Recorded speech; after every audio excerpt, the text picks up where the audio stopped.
verset 6. Verset 6. La Bible nous dit, Bible inasema Noé avait 600 ans Noa alikuwa na 600 ans lorsque le déluge d'eau fut sur la terre. wakati ile mai ikafika hapa dunia. Verset 11. Verset 11. L'an 600 de Mwaka la vie 600 de Noé, ya maisha ya Noa, le second mois, mwezi ya pili. le 17e jour du mois, Amen.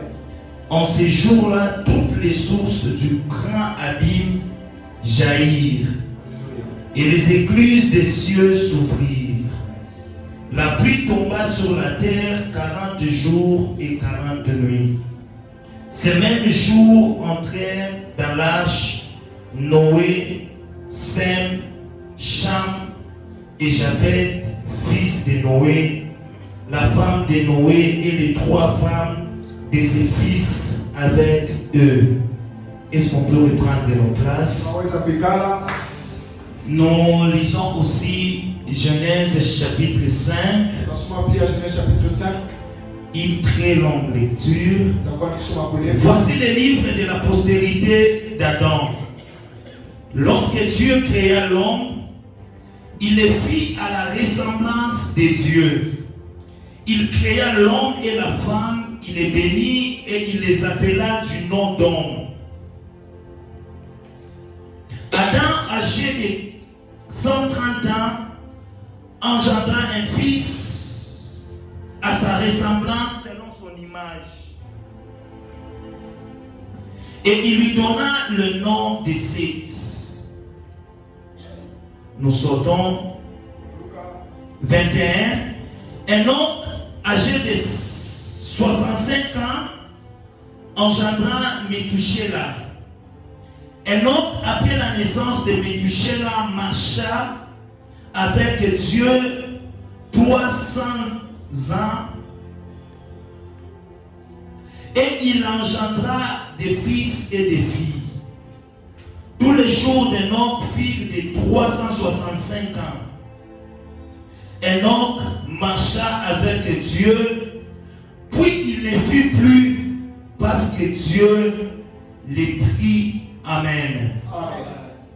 Méthusélah, âgé de 187 ans, engendra Lémec.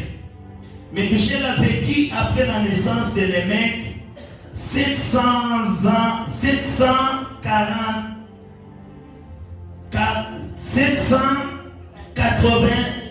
782 ans. Et il engendra des fils et des filles. Tous les jours de Méthusélah furent de 969 ans, puis il mourut. Amen. Amen. Nous bénissons Dieu pour la faveur qu'il nous accorde encore ce matin. Tunabariki Mungu kwa basi tukaweza tuseme upande wake.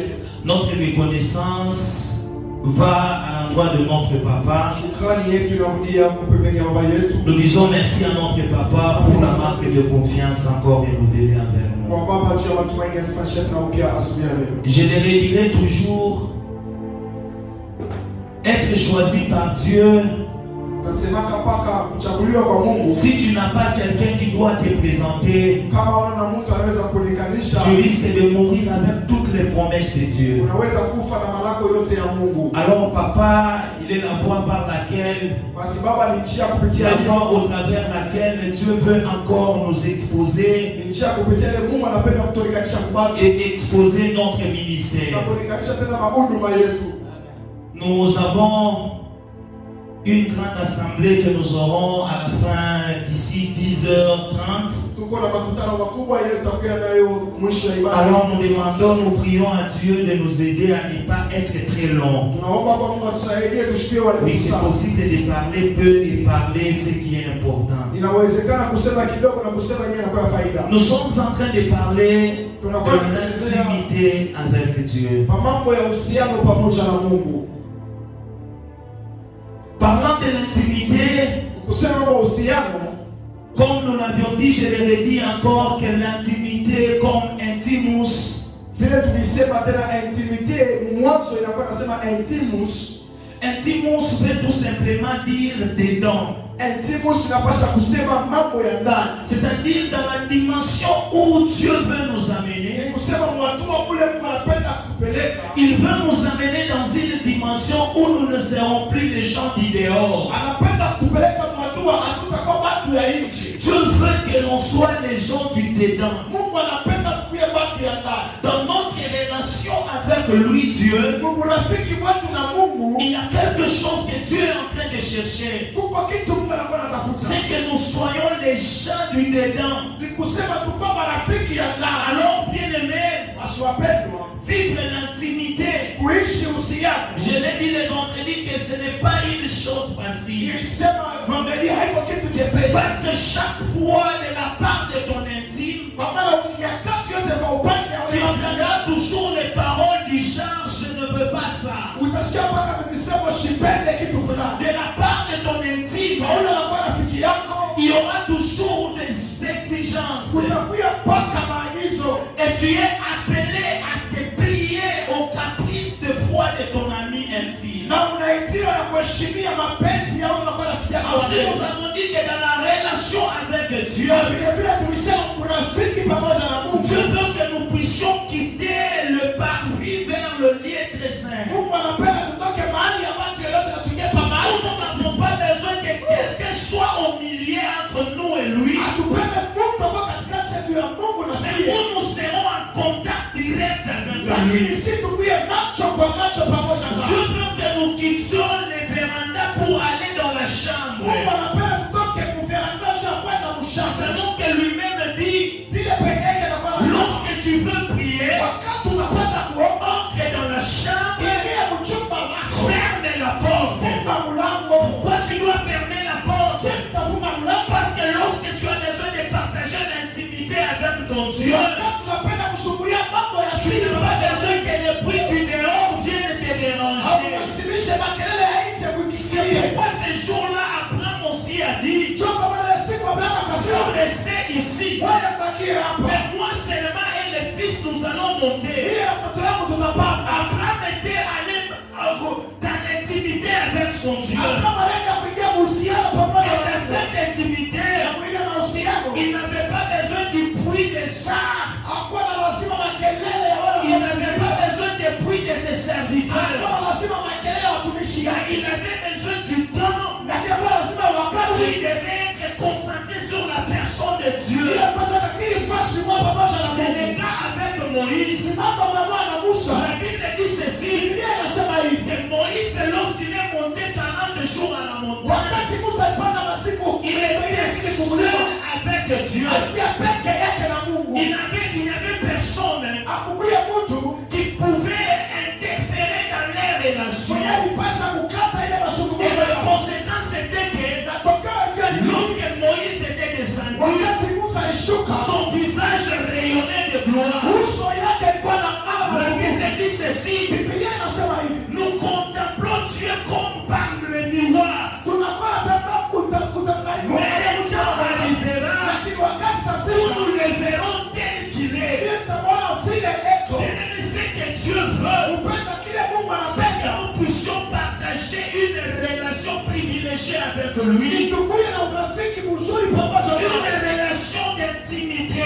Urafiki ya siri ya Et il y a uhusiano. beaucoup d'avantages lorsqu'on est intime de Dieu. Inakuwa na matokeo ya mingi mzuri Lorsque tu es na intime de Dieu, wakati uko rafiki ya Mungu. tes problèmes deviennent ses problèmes. Mambo yako yanakuwa ni mambo Tes yake. soucis deviennent ses soucis. Uchungu wako unakuwa Et uchungu c'est wake. pourquoi la Bible dit, Choko wale Biblia inasema avec Dieu, pamoja na Mungu nous ferons des exploits. unafanya miujiza. Tu ne fais pas des exploits Hawezi kufanya miujiza parce que tu es fort, kwa maana kuna nguvu. mais à cause de l'intimité que tu as avec Dieu, Yetu ya uhusiano unakuwa pamoja na tu Mungu. es obligé Unaitiwa de vivre des na exploits. kuishi Je miujiza. suis venu t'annoncer, Napenda à kukwambia cause de ton intimité avec Dieu, yetu ya uhusiano pamoja na Mungu. tu es condamné Unaitwa à expérimenter les na exploits, kuishi miujiza. même si ça ne marche pas aujourd'hui, Hata kama ifike leo, même si ça ne va pas aujourd'hui. hata kama isafika leo, Mais écoute, la Bible dit, sikia Biblia inasema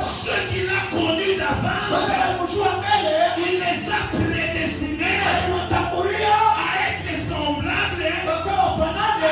l'image du Fils de son amour. ufalme wa mbinguni On était aliyetengeneza. semblable à son image. Tunakuwa kwa mfano Et ya Yesu. lorsqu'on est en contact permanent avec Wakati lui, tunakuwa mapatano et kila la siku na finalité c'est na quoi? mwisho hata ni nini? C'est que l'on soit glorifié. Tukuwe na kushika na utukufu. Peut-être c'est le malheur. Kwa wengine Dieu wote va te glorifier. Mungu atakawia utukufu. Cette année ne terminera pas. Hii mwaka Tu haitaisha. parleras des grandes choses que Dieu aura accomplies dans ta vie. Utasema vitu vilikuwa vile mmefanya Tu as hivi. peut-être dormi affamé. Saa zingine unalala pasipo Tu kula. ne sais pas scolariser tes enfants. Haujui kufundisha Je watoto wako. suis venu t'annoncer Kuja kukwambia ton ami intime. rafiki yako wa Il kiasi. s'appelle le papa Anajua responsable. baba wa kujiheshimia. Celui qui a pris en charge Adam. Mwenyewe alisaidia maisha Celui yako. qui a pris en charge Métushela. Ana mshuko ya Celui uyenyekea. qui a pris en charge Enoch. Ana mshuko ya Enoka. Celui qui a pris en charge tous les patriarches. Ule ndio mshuko wa Il va mazao te wote. prendre en charge. Nakwambia atabeba mshuko ya Moi, juu ya nini? parce que tes problèmes Maana mambo sont yako, ses problèmes à lui. mambo yake Et pia. Dieu Na Mungu a le souci de ta vie. anakuwa na susia maisha yako. Et ce matin, Asubuhi ya leo, dans quelques minutes, j'aimerais parler sur kwa wakati kidogo napenda kusemezea Enoch kwa Enoch marcha avec Dieu. akatembea pamoja na Mungu. Enoch marcha avec Dieu. Enoch akatembea na Mungu.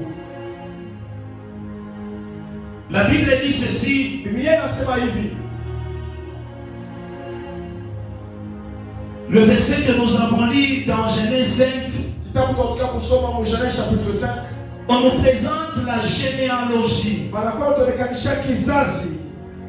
On a commencé avec la généalogie d'Adam. Walianza na kizazi ya Adamu.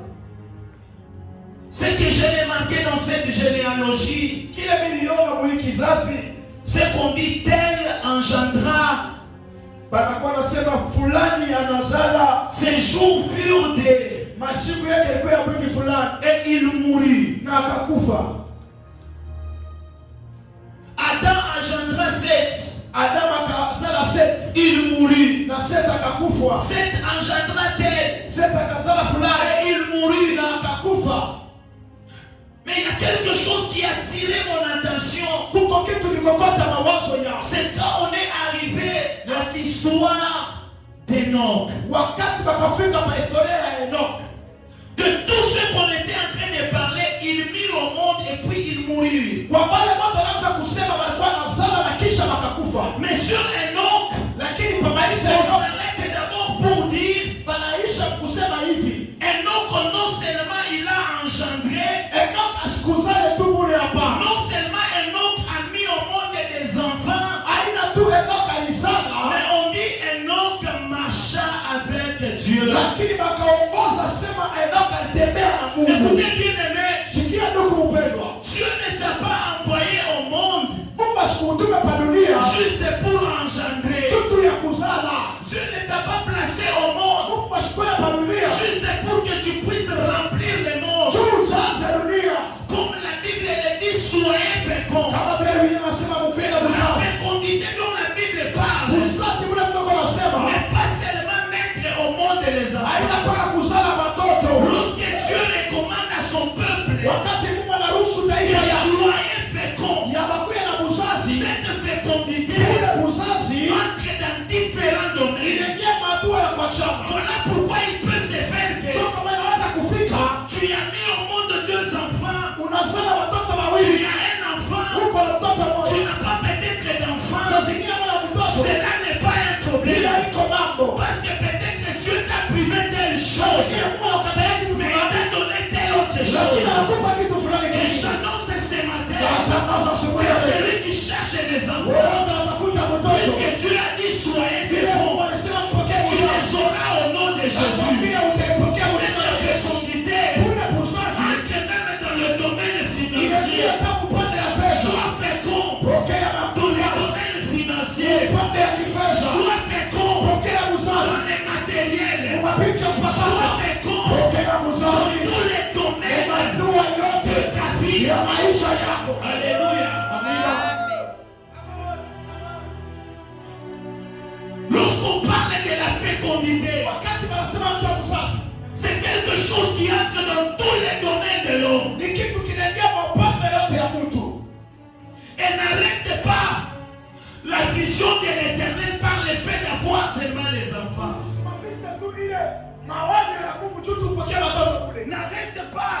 vision de Dieu de la fécondité seulement par le fait d'avoir les enfants. Usisimamishe maoni ya Mungu kwa maisha kwa mpaka kunamna tu ya kupokea watoto. Voir la fécondité dans ta vie dans tous les domaines. Mungu anapenda kuona uzazi ya maisha kwa hatua yote ya Tu maisha. dois monter dans tous les domaines. Unapaswa kupanda hatua Tu yote. dois prospérer dans tous les domaines. Unapaswa kusoma mbele hatua yote. Et c'est aussi ça la fécondité. Unajua yenyewe inakwenda na uzazi. Et ici Enoch, Na hapa Enoch, la Bible dit ceci. Biblia inasema hivi. Enoch engendra Methusela Enoch anazala Methusela. à l'âge de 65 ans. Wakati alikuwa na miaka Il 67. a mis au monde Methusela. Anazala Methusela. Et lorsqu'il a mis au monde Methusela, Wakati anazala la Methusela, Bible dit Enoch marcha avec Dieu. Biblia inasema Enoch akatembea pamoja na Et Mungu. après avoir marché avec Dieu, Kisha kutembea na Mungu sur toutes les généalogies, kwa kizazi kyote, la Bible dit qu'il mourut. Biblia inasema Mais akakufa. sur Enoch, la Bible dit Lakini kwa Enoch Biblia il inasema ne fut plus asikukuya tena parce que l'Éternel l'avait pris. kwa maana Mungu alimchukuaka. Et ce que nous savons d'Enoch, Lakini tunajua kwa c'est Enoch, qu'Enoch était enlevé. sema Enoch alinyanyuliwa. Il a marché avec Dieu. Alitembea pamoja na Mungu, Il n'est pas mort, asikukufa, mais il était enlevé. alinyanyuliwa. Je vais y revenir. Nitarudilia hapo.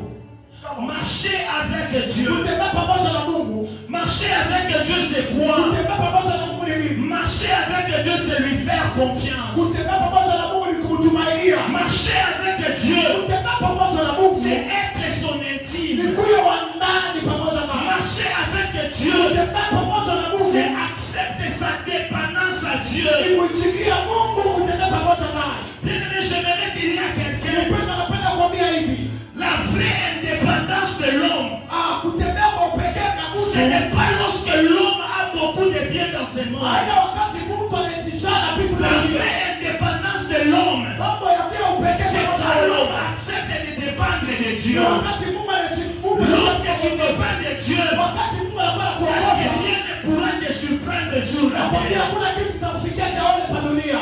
Marcher avec Dieu, Kutembea pamoja na Mungu c'est avoir quelqu'un à ses ni côtés kuwa na mtu pembeni yako. qui va toujours te montrer la voie à suivre. Atakuonyesha njia ya kufuata.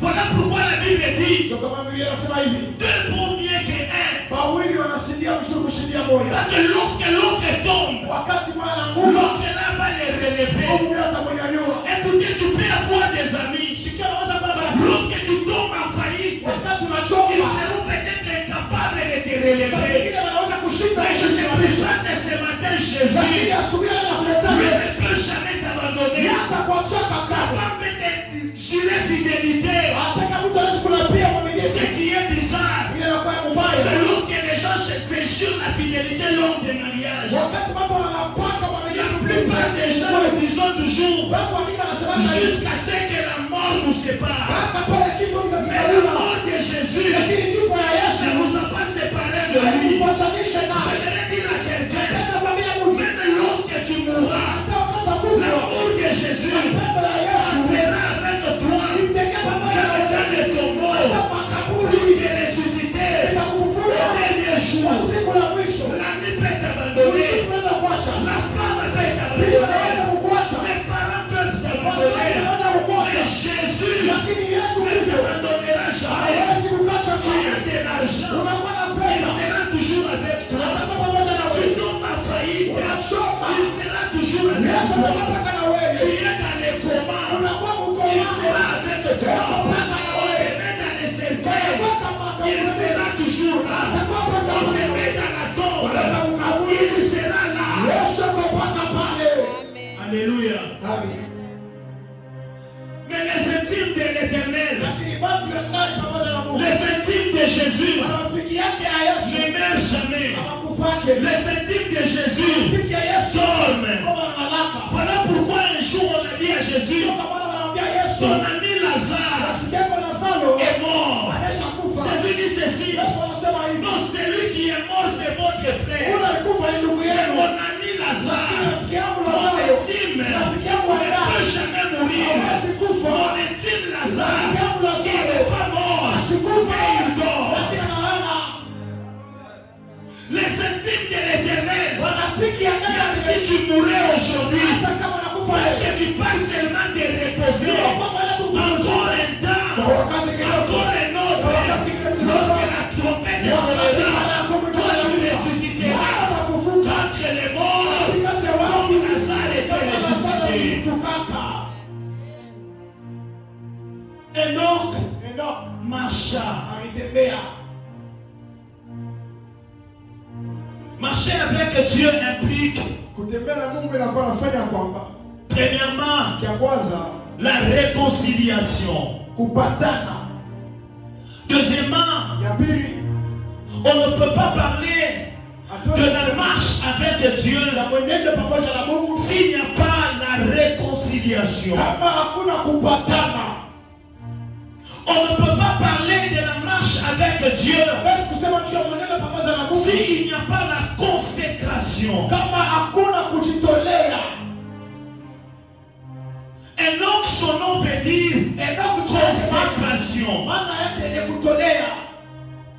Nous savons que le monde, Tunajua kama dunia après Adam, kisha Adamu il y a eu tout ce qui s'était passé. kulikuwa yote ilipitikana kama hiyo. C'est-à-dire le monde s'était désolidarisé de l'éternel. Ni kusema dunia iliachana na wa milele. Et par révélation, lorsque Enoch est venu au monde, Kupitia ufunuo wakati Enoch alizaliwa on kwa l'a dunia. appelé de ce nom-là qui voudrait tout simplement dire la consécration. Banaleta ile jina tu ya kusema kujitolea. C'est-à-dire on était en train de chercher quel est le moyen par lequel on devient encore rentrer dans l'intimité avec Ni Dieu. kusema walikuwa wanatafuta ni kwa njia kali tutarudia tena Et muhusiano pour pamoja na entrer en intimité avec Dieu, Mungu. Njia ya kurudia muhusiano pamoja na Mungu. pour marcher encore avec lui, Tu tena ya kutembea naye. il fallait une réconciliation. Ilipasa kukuya mapatano. Deuxièmement, il faut la consécration. Ya pili ilipasa kujitolea.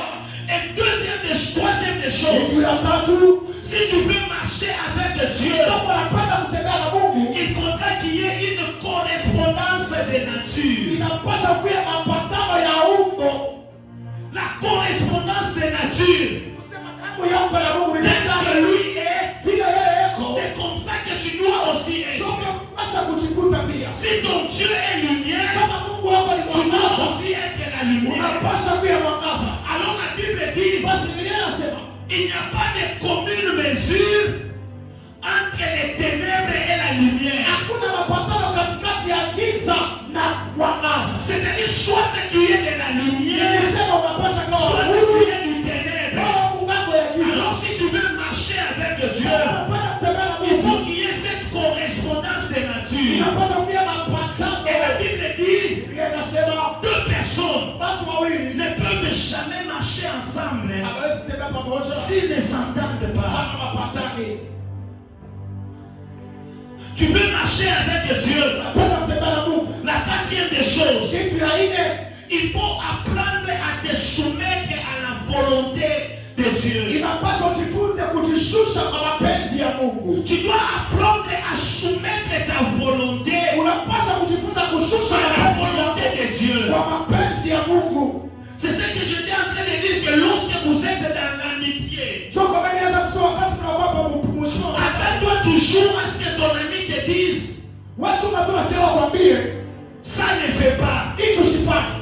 Et maintenant, lorsqu'il faut soumettre sa volonté à Dieu, Na wakati unapenda kushusha mapenzi yao kwa dans Mungu, cette amitié avec Dieu, una rafiki na Mungu hapo. s'il y a une volonté Kama tunakuwa mapenzi, qui doit fléchir, inapasa ce kushusha. n'est pas la volonté de Dieu, Haiko mapenzi ya Mungu. mais c'est ta volonté à toi qui doit fléchir. Mungu ni mapenzi yako yanapasa kushuka. Voilà pourquoi un jour Jésus dit ceci, Sio kama na siku moja Yesu anasema Seigneur, hivi. si tu pouvais faire passer cette outre loin de moi, C'est Bwana kama unapenda kupoteza kikombe mbali na mais mimi. toutefois, Lakini wakati que yote ta volonté basi mapenzi yako soit faite. ifanyike. Alors tu dois soumettre ta volonté Pasha kushusha mapenzi ya à la volonté de l'Éternel. mapenzi ya wa milele. Enoch Enoch marcha avec Dieu. alitembea na Mungu. On vous dit Walituambia 65 ans passés, 65 ans passés, il a pris la résolution akabeba mpango de marcher ya kutembea avec Dieu. pamoja na Mungu.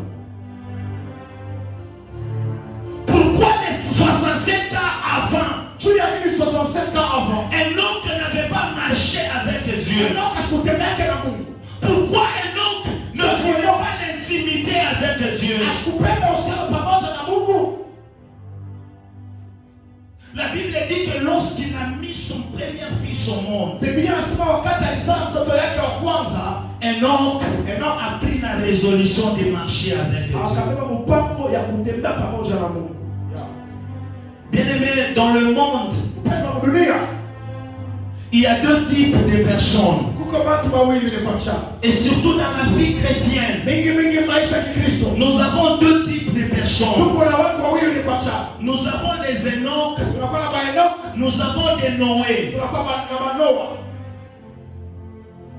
Si vous lisez bien l'histoire ici, il y a deux personnes. Kama mnasoma vizuri historia, mnakuwa watu wawili. Enoch, la Bible dit qu'il marcha avec Dieu. Biblia inasema Enoch alitembea pamoja na Mungu. Et aussi Noé marcha aussi avec Dieu. Pia Manoa akatembea pamoja na Mungu. Mais il y a une différence entre ces deux personnes qui ont marché avec Dieu Kuna watanisha wale watu wawili wanatembea pamoja na et qui Mungu. ont connu les mêmes conséquences. Na walipikiwa na matokeo ya moja. Enoch a commencé à marcher avec Dieu Alianza kutembea pamoja na Mungu lorsqu'il a mis au monde son premier fils. wakati alizaa mtoto wake wa kwanza. Mais Noé a marché avec Dieu Lakini Noa alitembea pamoja na Mungu. avant même de mettre au monde les enfants. Anataka kuzaa watoto. Le deux personnes symbolisent quoi? Wale watu wawili wanaonekana nini? Les Noé, ce sont les gens Watu Noa ni qui watu se décident de suivre Christ, wanataka kupanga kufuata Kristo. même s'ils n'ont rien dans leur vie, Ataka wana kitu même maisha s'ils yao. manquent de choses dans leur vie, Ataka wanakosa vitu mais maisha ils yao. se sont décidés Lakini alibao que nous allons suivre Christ. sisi tutamfuata Kristo. Mais les Enoch, Lakini watu ce Enoch sont les types de ni personnes, baada ya watu lorsqu'ils ont reçu quelque chose wakati wanapokea de kitu la part de Dieu, na upande ya Mungu, la chose qu'ils ont reçue de la part de Dieu kinapokea upande wa Mungu, les a encore ni stimulés kitu de kinasukuma marcher dans la crainte de na l'Éternel. kutembea mpaka ya milele.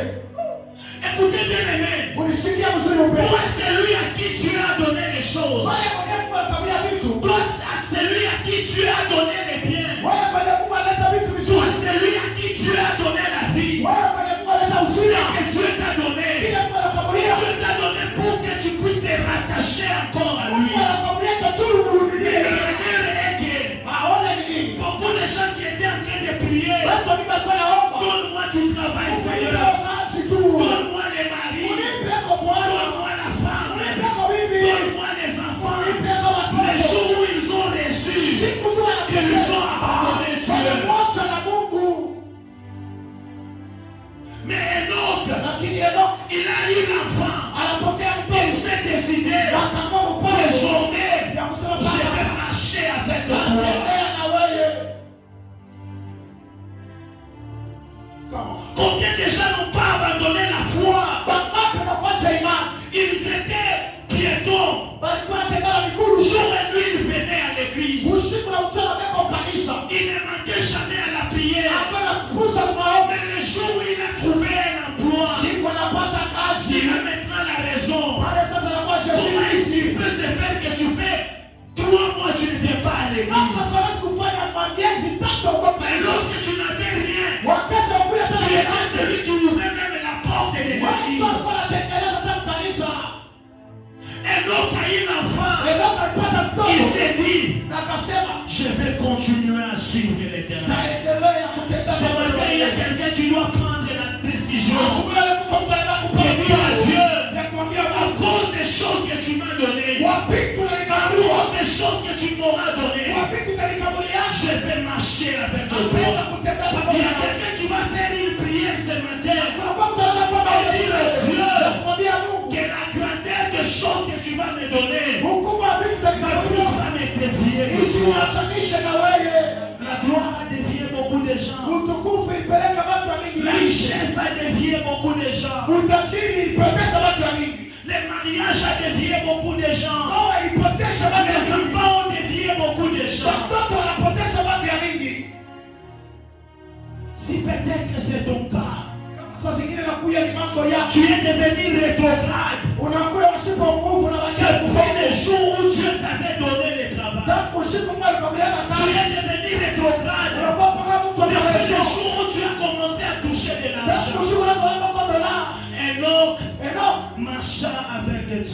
kutembea pamoja na Mungu. Methuselah Methuselah était comme un cadeau alikuwa kama zawadi que l'Éternel lui a donné. ile wa milele alikupakulia. Chaque fois tu as un cadeau de la part de l'Éternel, Wakati tunapokea zawadi marche kutoka avec lui. tembea pamoja J'ai naye. toujours dit ceci: Nasemaka hivi, si tu veux rester dans les airs, kama unapenda kubakia mpaka juu, respecte l'appareil qui t'a fait monter dans les airs. heshimia kile kiombo kilikupeleka juu. Quelqu'un qui veut descendre de l'avion alors que l'avion est dans l'espace, Ule mtu anapenda kushuka kwa avion wakati avion anapomulewa, on parlera de lui. tutasema juu yake. Mais chaque fois qu'on parlera de lui, Wakati tutasema juu yake, on dira: tutasema ne faites pas comme lui. usifanye kama wewe bwana mpumbavu.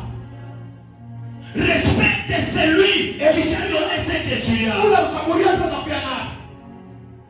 Lorsqu'il a reçu le Fils, Wakati alipokea mwana, tu ne peux pas marcher avec Dieu hauwezi kutembea pamoja na Mungu si le Christ n'est pas avec toi. kama Kristo hako pamoja na wewe. Tu ne peux pas marcher avec Dieu Hauwezi kutembea pamoja na Mungu si le Fils n'est pas avec toi. kama mwana hako pamoja na wewe. Le monde, Dunia c'était désolidarisé de l'Éternel. iliachana na Mungu. Il y avait une force qui s'était créée entre l'humanité et Dieu. Kulikuwa kibarabara kipasuka Alors il a katikati ya fallu Mungu. qu'on puisse se créer. Basi ilipasha kilalo Il kiumbiwe. a fallu que l'échelle soit présentée Ilipasa mkazo meganishiwe. pour qu'il y ait réconciliation. Tukukuye Et mapatano. pour qu'il y ait cette réconciliation, Tukukuye la mapatano. réconciliation ne passe que par l'échelle. Mapatano pitikana mpaka pa Moi, mkazo. j'ai vu le cas de Jacob.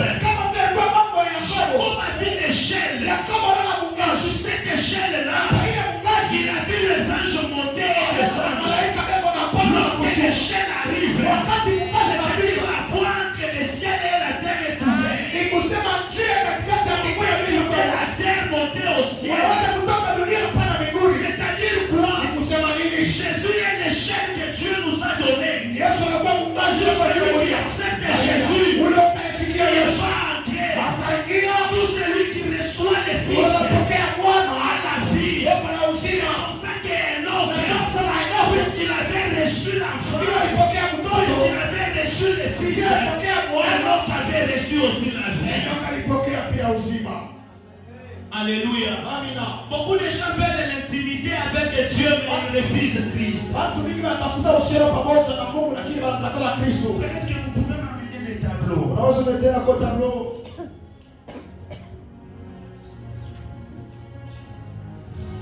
Lorsque Dieu te donne, Wakati Mungu anakuamulia, sache que derrière unasema mkongo. ce que Dieu te donne, Kwa ile Mungu anakuamulia, Dieu est là.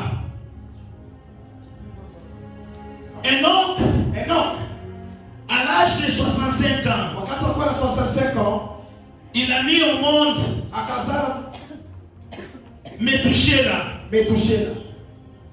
Methuselah, à l'âge de 187 ans, Methuselah pa âge ya 187 ans, il a mis au monde les mecs. anazala Lemeki. Les mecs, Lemeki à l'âge de 182 ans, wakati anafikisha miaka il a 182 mis au monde Noé. anazala Noe. À l'âge de 600 ans, Noe wakati anafikisha 600 ans, Noé Noe est mort. akakufa. Il a donné à son enfant le nom de Methuselah. Alileta jina mtoto yake Methuselah. Pourquoi est-ce que Enoch Juu ya nini Enoch a commencé à marcher avec l'Éternel? alianza kutembea pamoja na wa milele. Enoch marcha avec l'Éternel parce qu'il a eu Methuselah. Enoch alianza kutembea pamoja na wa milele kwa maana alipokea Methuselah. La plus grande raison qui a poussé Enoch à marcher avec Dieu, c'est Methuselah. Katikati ya maelezo makubwa ile ilifanya Enoch atembee pamoja na Mungu wakati Qu'est-ce alipokea que signifie Methuselah. Methuselah? Methuselah alikuwa nani? Methuselah signifie Methuselah maana yake lorsqu'il mourra, wakati atakufa ça arrivera. litafika. Methuselah veut dire Methuselah maana yake lorsqu'il ne sera plus, wakati atakufa ça arrivera. litafika. Mais Mais pose-toi la question, qu'est-ce qui arrivera? Wakati sasa ujiulize bitafika ni nini? À 187 ans, Wakati ya miaka 187 mais ans. toucher la main au monde les mecs. Mais toucher la kazana les mecs. À 182 ans, 182 ans. les mecs mettent au monde Noé. Les mecs anazala Noé.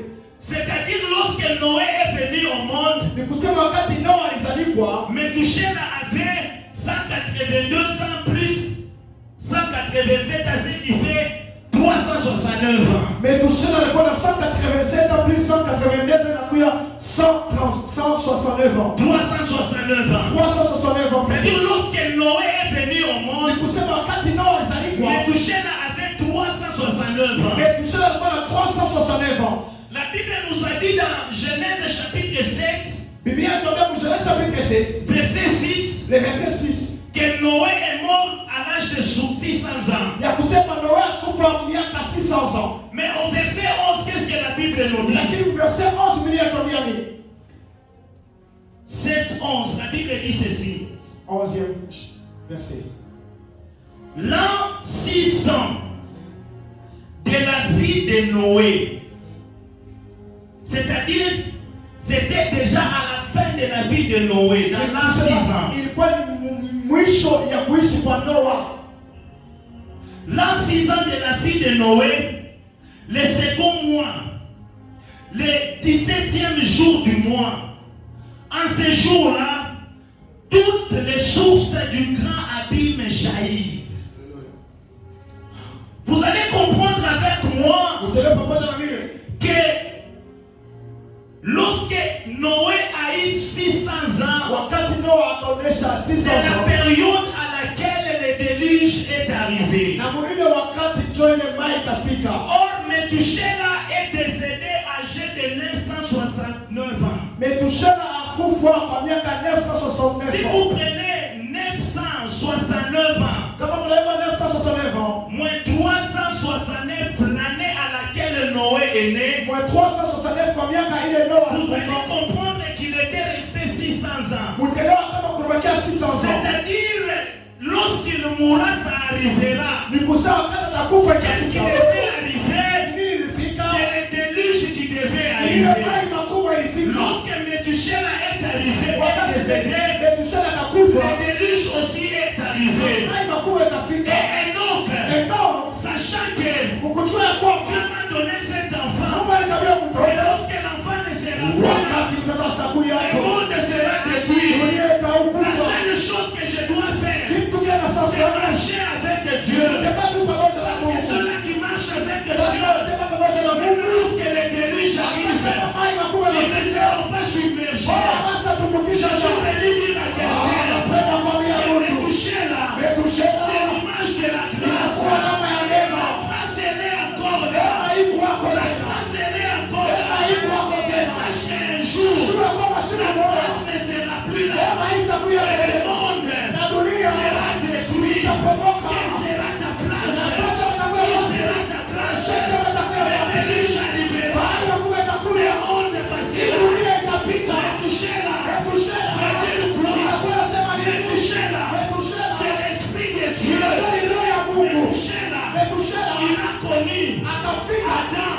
Adamu Il a connu Adam. alijua Adamu, Il a connu les mecs. alijua Rebeka, Il a connu Noé. alijua Noa, Et il est décédé. alikufa. C'est-à-dire, Ni kusema Méthuselah connaissait Metusela kwa comment najua est-ce que le monde était détruit. kama dunia Et ipomoka donc, na Enoka sachant que le monde était détruit, achana dunia j'ai ipomoka marché tatembea 65 ans 65 dans ans la vie qui désordre. ukilia fujo Et aujourd'hui, j'ai reçu des fils. napokea La Bwana seule chose que je dois faire, c'est nitafanya marcher avec Dieu. kutembea pamoja na Mungu. Bien-aimé, Mpendwa, celui qui marche avec Dieu, tembea na Mungu il ne connaîtra jamais la mort. yata kufaka kamwe. Celui qui marche avec Dieu, Tembea na Mungu comme Enoch, kama Enoka il sera enlevé. Je atakanuliwa. vais dire à l'église de Dieu, Nakwambia je kanisa vais yangu. dire à l'église de Dieu, Nakwambia kanisa yangu. l'intimité de Dieu, Uhusiano na ce n'est Mungu pas seulement pour les choses passagères.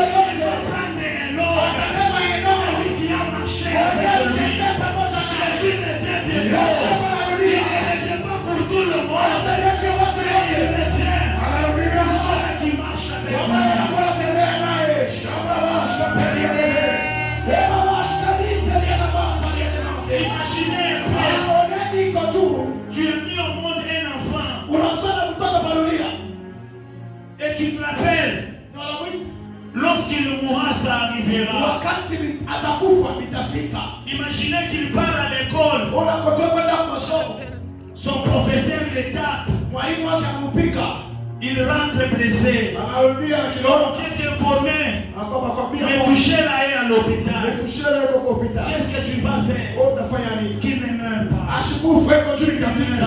Ashikufe Parce que itafika. lorsqu'il va mourir, Wakati atakufa, le pire va arriver. vibaya vitafika. Metushela, Metushela c'est l'image de l'église. ni alama ya kanisa. Dieu ne détruira pas Mungu asaua le monde asapoa dunia avec son église. na kanisa yake. Le monde Dunia est comme un poisson pourri. inakosa samaki wenye kuoza, Et nous, la Bible dit que nous sommes les sels du monde. na Biblia inasema sisi tunakuwa ni chumvi ya dunia. C'est-à-dire c'est nous qui conservons encore le Ni poisson. kusema shida tunachunga kwa C'est-à-dire kusamaki que yote. seulement on a levé les sels de ces poissons. Kama tu wanapima kutosha chumvi C'est ya le samaki, poisson qui est le monde va pourrir. ile samaki inakuwa dunia itaharibika, Alors itaoza. pourquoi tu t'attaches au monde? Chomba tu mimi nakuwa napatana kwa Pourquoi tu dunia. t'attaches aux choses du monde? Chomba tunapatana La kwa Bible dit dunia. le monde et tout ce qu'il y a dans le monde passera. Biblia inasema dunia itapita. Mais Jésus ne passera pas. Yesu atapita kama. Mais Dieu ne passera pas. Mungu atapita kama. Autrement, ceux-là qui marchent avec lui Ukisema kunia wote ne passeront pas non plus. watapita. Marche avec Dieu. Bwana Mungu.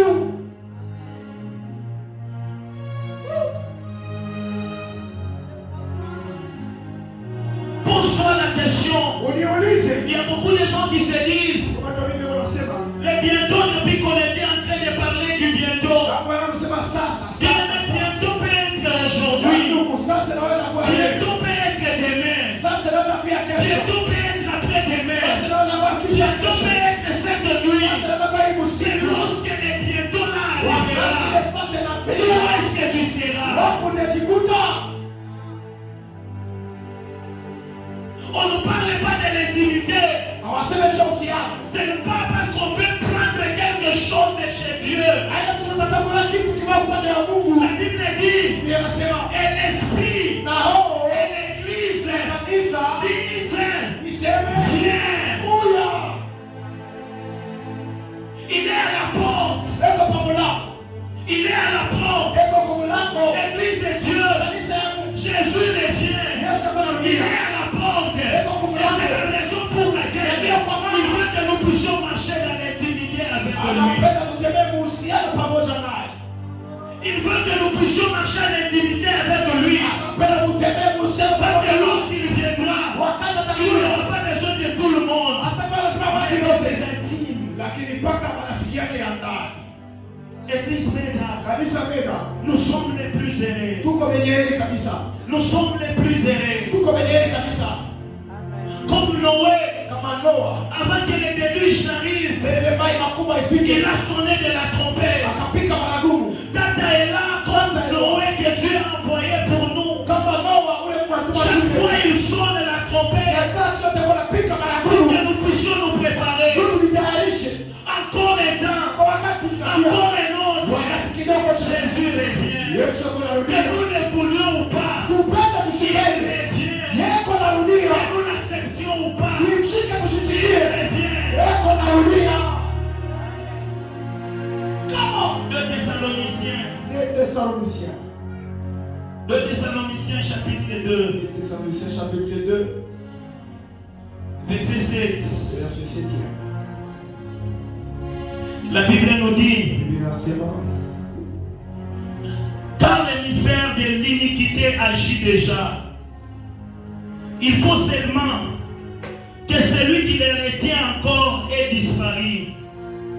Et alors paraîtra l'impie que le Seigneur Jésus détruira par le souffle de sa bouche et qu'il écrasera par l'éclat de son avènement. L'apparition de cet impie se préparera par la puissance de Satan, avec toutes sortes de miracles, des signes et des prodiges mensongers, et avec toutes les séductions de l'iniquité pour ceux qui périssent. qui n'ont pas reçu l'amour de la vérité pour être sauvés. Aussi Dieu leur envoie, dit-il, une puissance d'égarement pour qu'ils croient au mensonge, afin que tous ceux qui n'ont pas cru à la vérité, mais qui ont pris plaisir à l'injustice, soient condamnés. Oui, le mystère de l'iniquité agit.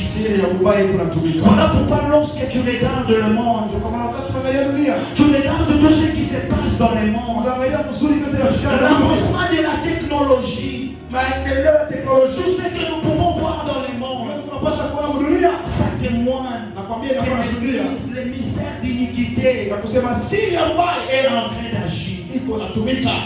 Et pendant ces temps, le peuple de Dieu, nous sommes dans la distraction. Il y a ceux-là qui se battent par-ci par-là.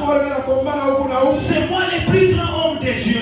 C'est moi qui a une grande église. C'est moi qui connais faire des choses pour Dieu.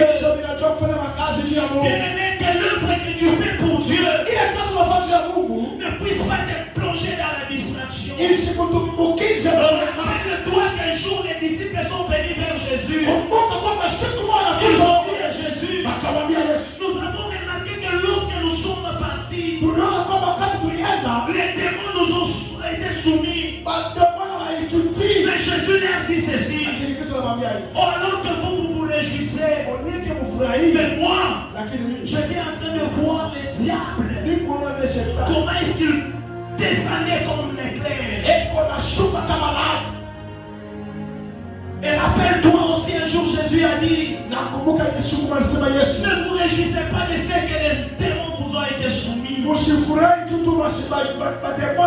Mais réjouissez-vous de ce que vos noms sont inscrits dans le livre. Mais peut être inscrit dans le livre que celui qui marche avec Dieu. Qui est celui dont le nom sera dans les livres. C'est celui qui vit dans l'intimité. Je ne sais pas s'il y a un Enoch au milieu de nous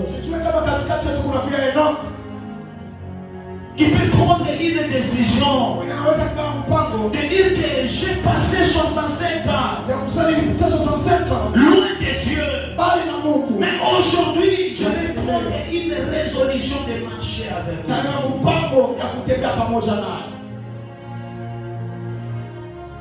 J'étais rétrograde, je vais abandonner la foi, mais aujourd'hui je vais encore je vais prendre encore cette décision de marcher avec lui. Est-ce que tu peux fermer tes yeux? S'il y a quelqu'un